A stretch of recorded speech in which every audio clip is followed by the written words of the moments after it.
You watch. You read. You like but rarely post. Your thumb moves through stories, captions, highlights, 1,000 lives unfolding in public. But your own, quiet, hidden, carefully untouched. You've taken the pictures. You've written the captions. And then you've deleted them. Not because you don't care, but because you do. Maybe too much. In a world where everyone's shouting for attention, you've chosen silence. Not from apathy, but from protection. Because something in you whispers, not everything needs to be seen to be real. Still, a part of you wonders, why does staying invisible feel safer than being known? Why does sharing feel like exposure, not expression? Maybe you're one of them. The quiet observers. The ones who see everything, say nothing, and still feel everything. So let's talk about what your silence is really saying.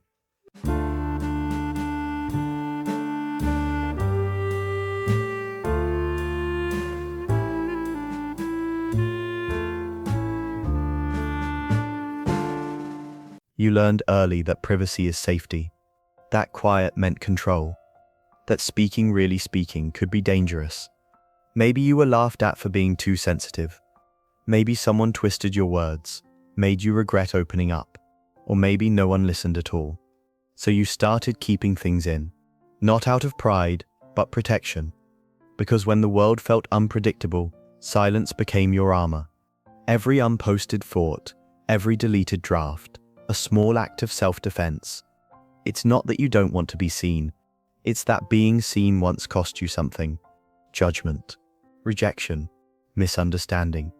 And even now, years later, that memory lingers.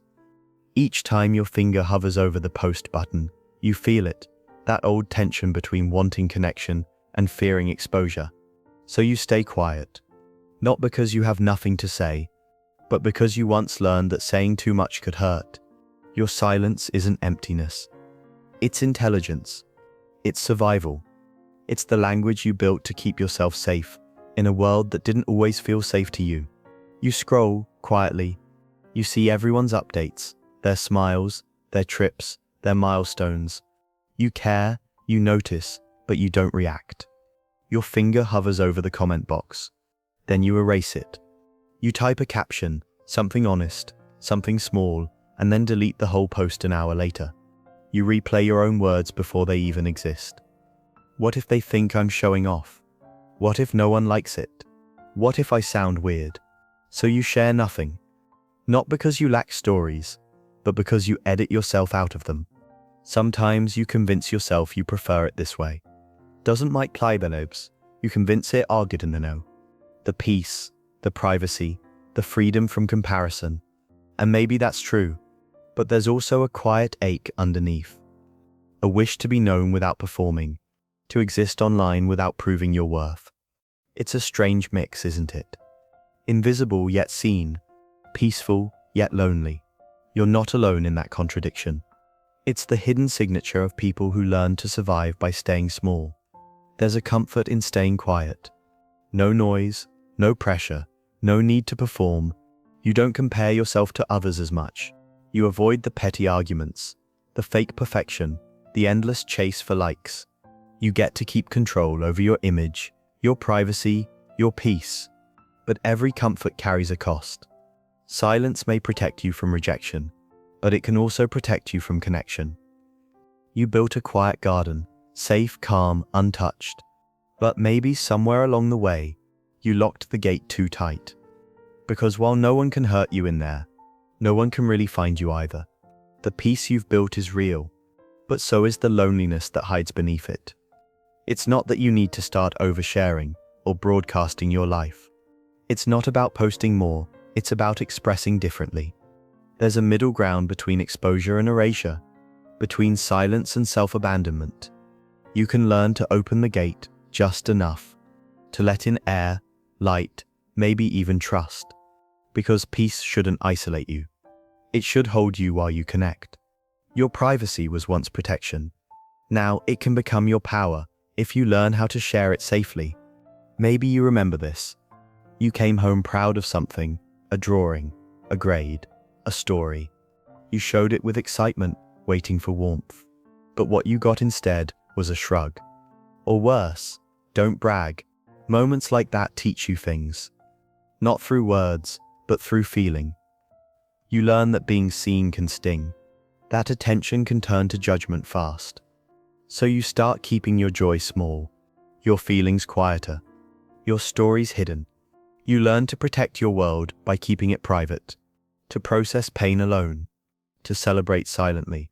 For some, this becomes what psychologists call emotional privacy, a survival strategy born from environments where openness wasn't safe. When love felt conditional, you built boundaries made of silence. When expression was punished, you learned invisibility was safer. And now as an adult, that same instinct still whispers, stay small, stay unseen, it's safer that way. But the truth is, you're not in that old environment anymore. You've outgrown the walls that once kept you safe. The silence that protected you back then might be the same silence that's keeping you unseen now. You don't need to break the wall all at once. Just start by realizing it's there. Healing doesn't mean forcing yourself to share everything. It means learning that being seen can be safe again. Sharing doesn't have to mean exposure. It can mean authenticity. It can mean letting your truth breathe, even in small ways.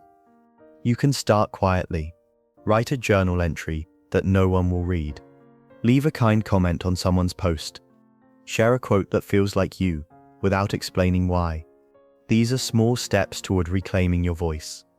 Tiny but powerful, because healing isn't about becoming loud. It's about becoming free to speak, or not to, by choice. It's okay to be private.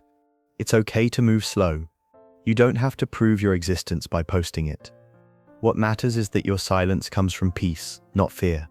From ownership, not avoidance. You choose what parts of your world deserve the light, and what deserves to stay sacred. You are allowed to be both visible and protected, both open and discerning, both soft and strong. Your voice doesn't need to echo everywhere for it to be real. Here's something simple to try. A small, gentle experiment. The one post challenge.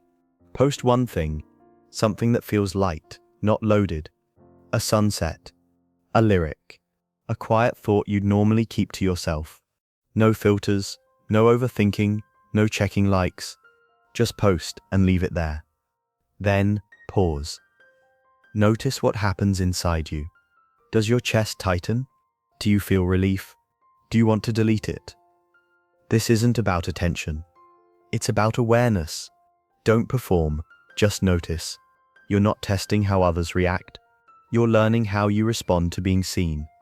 You might realize the fear is smaller than you thought, or that you like how it feels to leave a small piece of yourself out in the open. One post, one step, one new signal to your nervous system that being seen can be safe. Dr. Brené Brown once said, "Vulnerability is not oversharing, it's truth without expectation." That line changes everything. Because somewhere along the way, we confused being authentic with being exposed. We started thinking that sharing everything equals honesty. But it doesn't. True authenticity isn't about volume. It's about intention. People who withhold often aren't cold or detached. They're deeply self-aware. They think before they speak.